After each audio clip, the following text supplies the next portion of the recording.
XP. So, in the break between episodes, I did a little building, little upgrading, not too much, don't worry. We still have stuff to do this episode. But I built this Guardian farm for two reasons.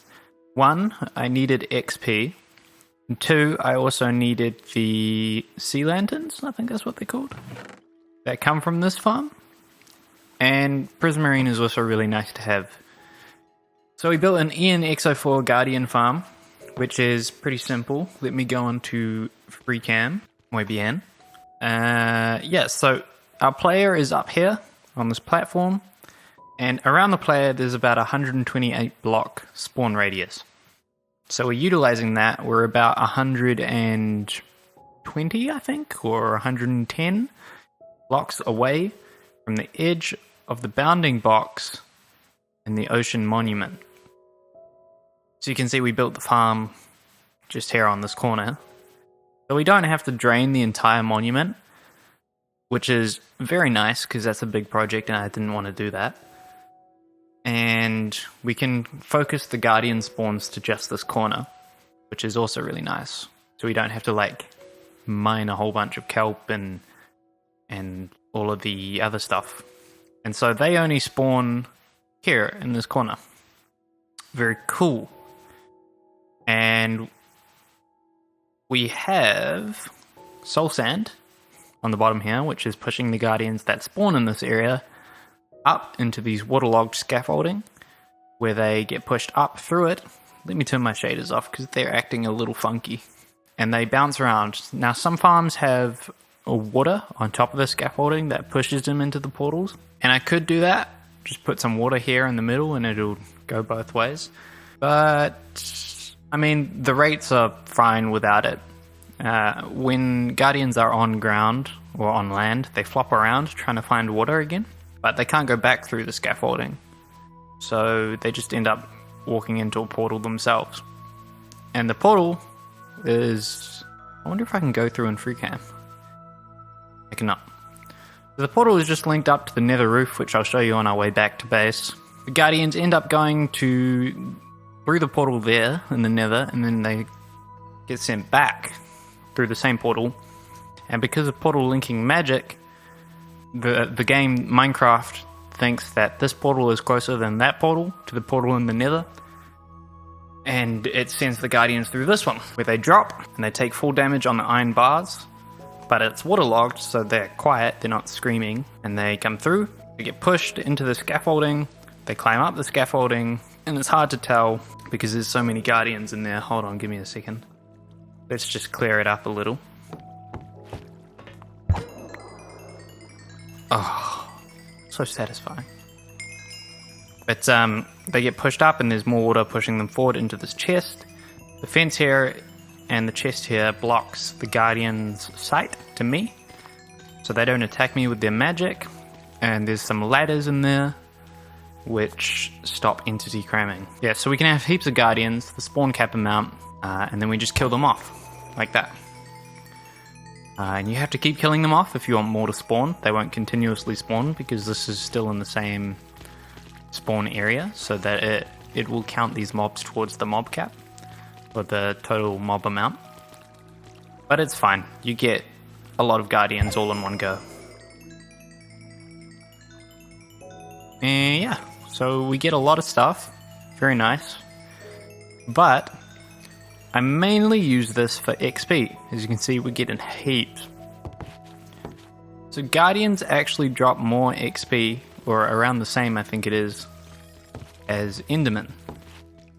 And that was really handy, one for mending, but also because I upgraded my gear.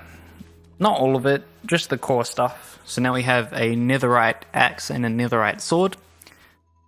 This has got efficiency 5 on it, and this has got looting 3 and sharpness 5. I didn't put any of the flame or the knockback, because I don't like knockback. It's annoying with skeletons. And I don't like flame, because if you're too close, you yourself get lit on fire, which isn't nice.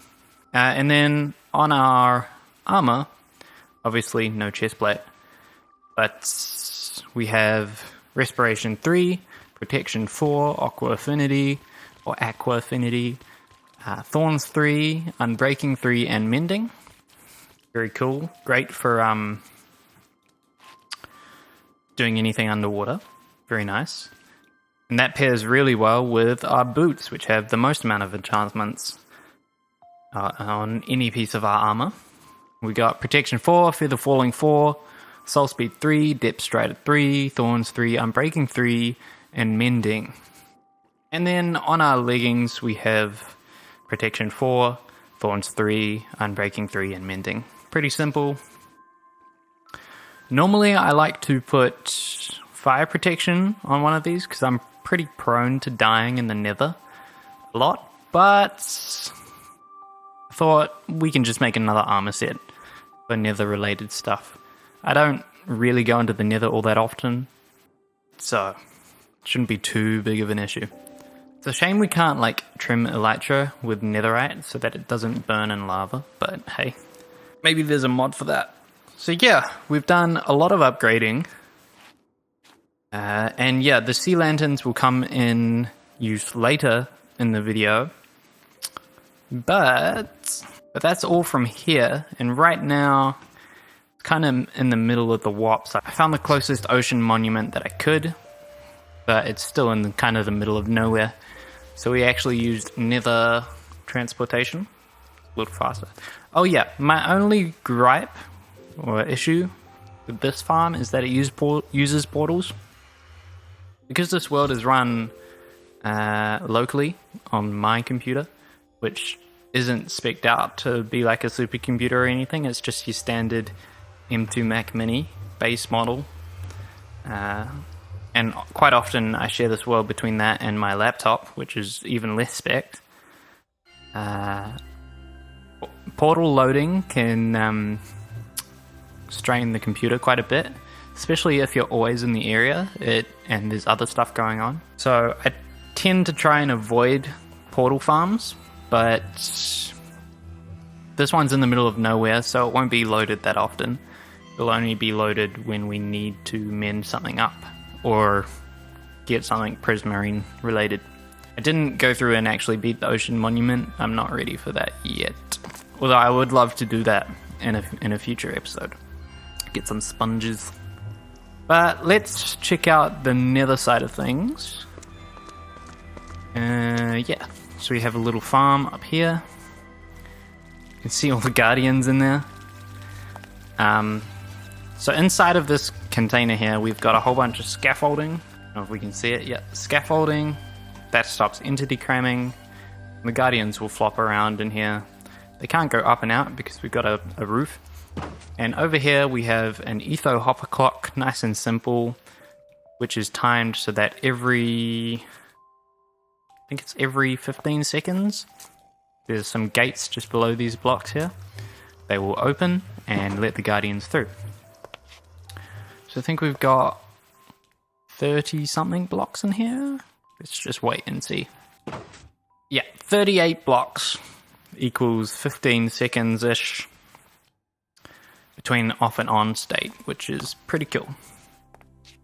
And the way that's done, you might have seen me use these before, but a comparator is looking at these hoppers and saying, what's the signal strength, yada yada yada, and this redstone block is locking this hopper, stopping the blocks from moving through all the time. It's looking at it, and if it reaches a certain signal strength, it will, a signal strength that is greater than this thing, I think it is. It'll power this piston, pushing this redstone block over, and begins the counter on this side. And then we have our power output on one of the sides. So this side is on, this side is off. And yeah, that's how a hopper clock works. I didn't explain it that well, but hopefully you get the idea. Alright, back to base. Now, this can look a little intimidating. I don't have any coordinates up. I know where it is, and if you watch the video carefully, and maybe a couple times, you'll be able to figure it out. But our main portal isn't actually that far away. It's just over there. Pretty cool. So I think the Froglight farm is actually further away. But now we're back at base. And for some reason, the honey farm wasn't working. I think it's to do with the bees' pathfinding AI or algorithm, pathfinding algorithm. So initially, this was only a 1x2 space for the bees to exist in. And the bees just weren't going back into their beehive, so a beehive would be here, or a bee's nest, sorry. A bee's nest would be here, and they'd only have like this amount of space to move. And I think the bees were coming from this nest, going over to this block, and vice versa for the other one. And then when it came to try to go back to their nest, they were getting in each other's way. And so we weren't having any honey production.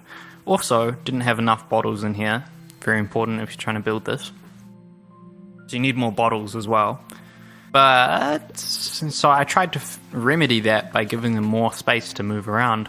But it turns out bees are incredibly stubborn and will go for a direct path and will never go around. So that didn't work. This could potentially work with just one bee's nest, and I might try that because this contraption is really cool. The idea that you can recycle your bottles and it auto-crafts honey blocks for you. But over the last 2 episodes, we got no honey blocks. And so I resorted to the tried and true method of ENXO4 farms, because they're always good. They always work. And this is kind of a hopper circuit, a hopper, dropper, and dispenser circuit that just goes in a loop. And so you put, in most cases, you put glass bottles in there. Oh, hold on, I need to filter them out. You'd put glass bottles in here. This redstone comparator clock would power every 3-ish seconds and send a redstone signal with lots of delay through, and that would power the dispenser and dropper. And so the dropper would push a bottle into the dispenser would dispense into presumably a full beehive or bee's nest, whatever you call them. Pick up the honey and get picked up by the hopper underneath it and go into the next one. And it would come all the way around and get picked up here by this. And I put shares in these. Turns out shares don't get dispensed or drop out into the hopper, so you kind of need one in each dispenser, but that's fine. That's not too bad. But anyway, this is working nice, and this is scalable. You know, I can build more. It's just a matter of breeding the bees, which takes time. And eventually we'll be pumping out a whole bunch of honey and honeycomb, so we can finally wax the copper everywhere. So it was not my design to actually have this blue. I wanted it the stage before. I guess it's green. The more weathered between the orange and the green. And same with all this stuff, really. I didn't want that green. I don't want this to be like the greenish blue. And same with our starter base over on the right there. So once this is up to scale, we can start waxing the copper blocks. And also our signs. Turns out if you wax signs, it reduces lag a little bit because you can't edit them. So that's a state that Minecraft, the game, isn't checking for. Very nice. You can also see that I built another temporary pumpkin farm. We were doing a lot of trading and I ran out of pumpkins pretty quick. Still haven't done anything on the inside, because that's a lot of work. And yeah, that's about the extent of everything I've been doing off camera. I've been doing some villager trading as well. That's not very intriguing or interesting, but the villager breeder has been going for... Ooh, let me just turn the resource pack off. This is something funny that happens with fresh animations. It animates the villagers sitting in the minecart, so you can't actually see their faces, you can just see their eyebrows. It's kind of funny. So while in the villager trading matrix, I have to turn fresh animations off.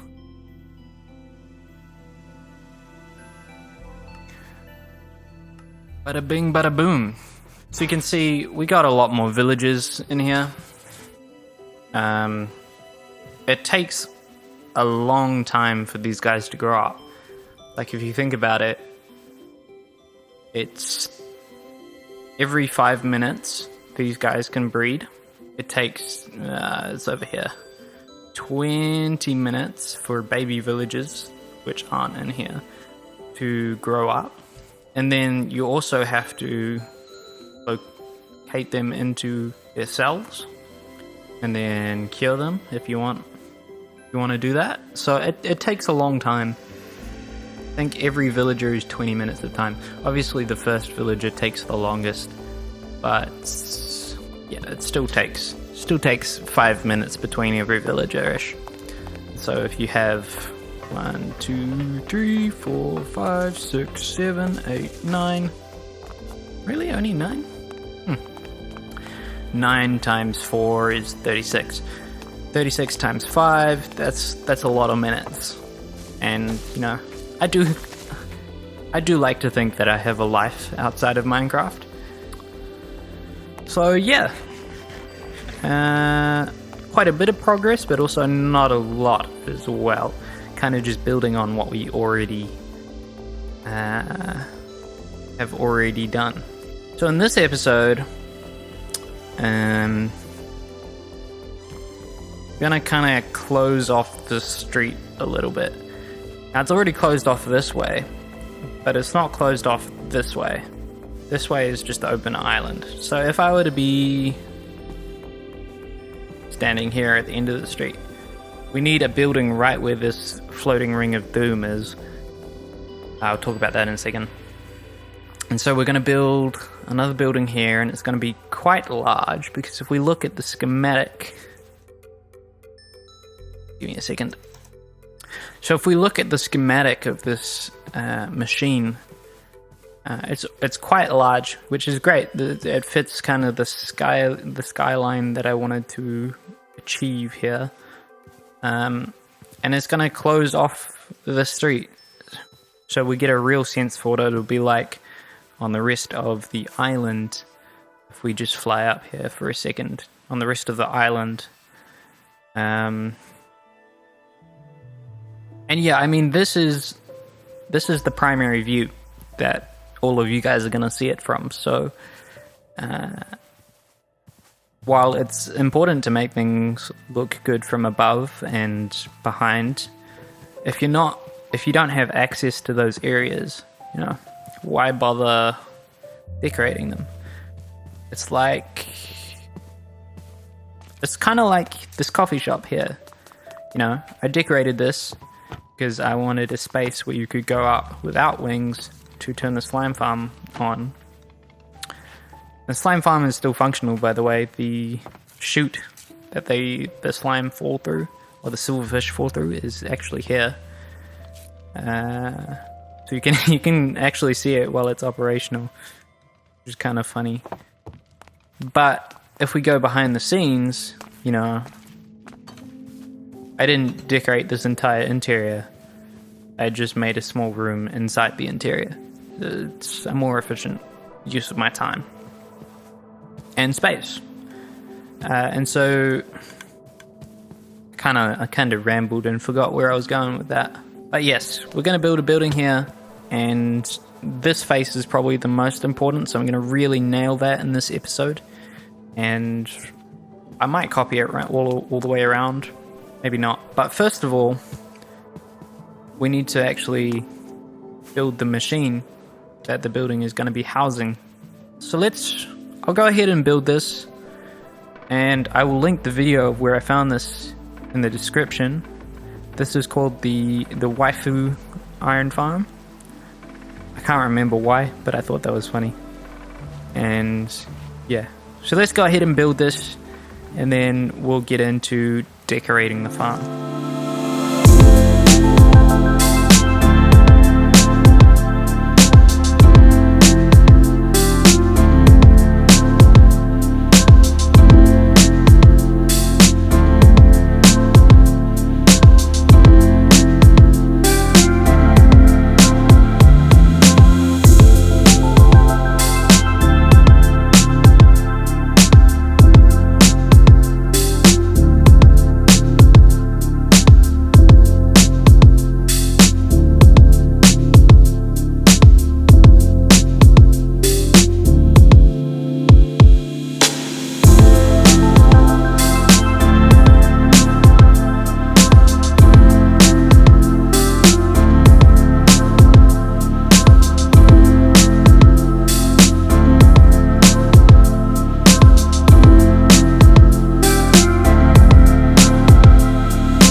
This iron farm has taken a lot longer than I expected. I'm going to break this video into two parts. Normally I try and build the farm and then also decorate it, but this has just taken so long. So the thing that took the longest was the villages. There's 3 villages in each cell. There's 27 villages on just this side here. So if you count it up with how long it takes for 2 villages over there to breed together, it's a lot of time. And obviously 27 times 4 we've got here, so lots and lots of time. But basically the way this farm works is we've got a clock here and a clock here, and they time the signal pulse that's getting sent out to all of these guys. The signal is sent over here to an observer. It's the same on all sides. Gets shot down into these rails. These guys get powered. These observers pick it up. Then some fancy redstone magic happens behind here. There's an item that goes through here, and you'll see comparator switch just pass through.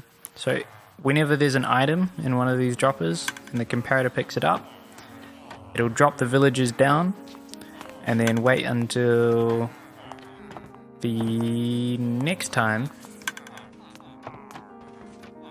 and it'll shoot the villagers back up. So you're sending one group down, they're getting terrified and they're spawning in a golem, and there's a little bit of cooldown before they can spawn another one in. So they get sent back up to a safe zone, and the next group gets shot down, spawn some more, and they spawn on the platforms down there.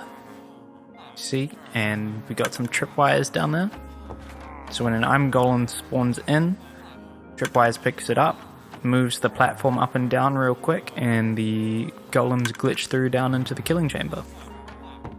So what we're doing with that platform is we're pushing the golems out of the radius that the villagers can detect. And so they think that there's no golems here and they'll try spawn more. And the reason we're using pillagers instead of zombies is they terrify villagers from a lot longer distance. So we could fit more cells into a confined space. Lots of redstone. This is an almost entirely dustless farm. So in a position where you would use dust, you have rails or observers. So very, very resource intensive build. Or observers, rails, repeaters, comparators, all of that instead of redstone dust. You might be wondering why we have scaffolding.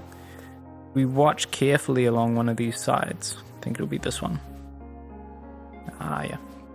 The trapdoor there flips.